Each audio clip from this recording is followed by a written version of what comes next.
What's up guys, Joe's Reviews here, and today I'm bringing you a brand new video about the Artisan Zero Soft XL.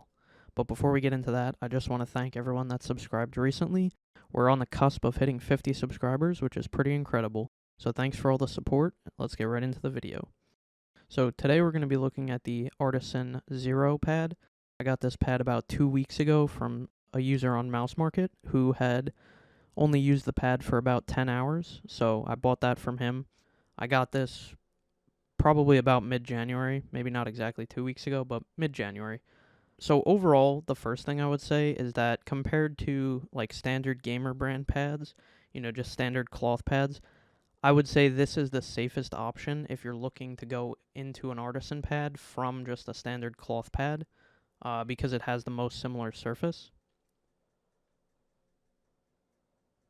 So going into the craftsmanship of this pad, craftsmanship is pretty much second to none other than the Hien that I have. The Hien that I have, the stitching is a little bit neater. I'll just show you the stitching really quick. So here you can see in this corner, the stitching is not as uniform as it is around the rest of the pad. And that kind of happens in all four of the corners. Like here's the other corner.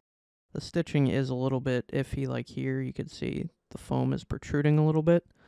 But other than that, this pad has incredible quality. The stitching doesn't bother my wrist at all. It's not raised whatsoever, which is basically why you would buy this pad versus like something else. You're buying it for the quality and the craftsmanship. The glide on this pad is, it's pretty good. It's quick.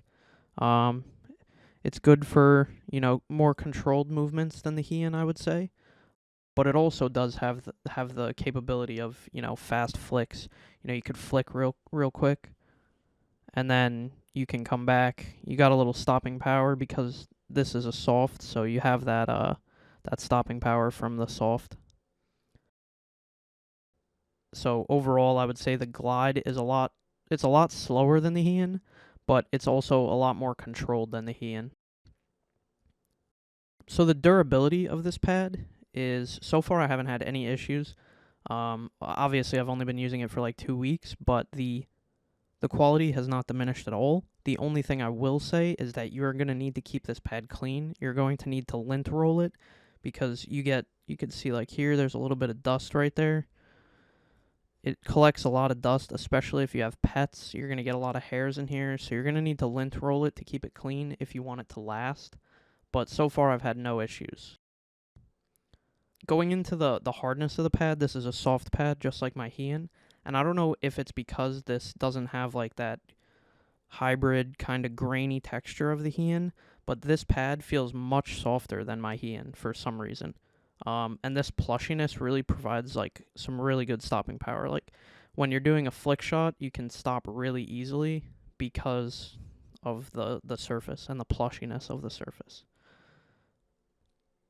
So that's really all the things I would say are great about the pad. The glide is amazing, especially if you're used to a little bit of a slower pad and you want to move into an artisan pad. The durability, so far I've had no issues, but I haven't had it that long. Craftsmanship is really good. It's not as good as my Hien, but it's up there. And then the hardness, I would say soft for me right now is my preference, but when the Hayate Atsu comes back in stock, I think I'm going to get that in X soft because that's what everyone's raving about. So I'm going to try that out as a kind of the best of both the Hien and the Zero. So overall, I would really recommend this pad to anyone that wants to try an artisan, but's coming from like, a Razer, a SteelSeries, Logitech, any of those big brand pads, those cloth pads, I would recommend this. The only cons of the pad is that, you get a lot of hair and dust in the pad, so you're going to have to lint roll it semi-frequently.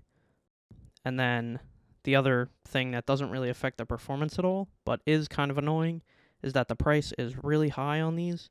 Like to get it into America, I think it's like $80 US, and the availability right now is not very good. So those are the only two cons I have of this pad. But overall, I would really recommend this pad. Thank you for watching. If you haven't already, hit the subscribe button. Let me know what you thought about this, and I'll see you guys in the next video.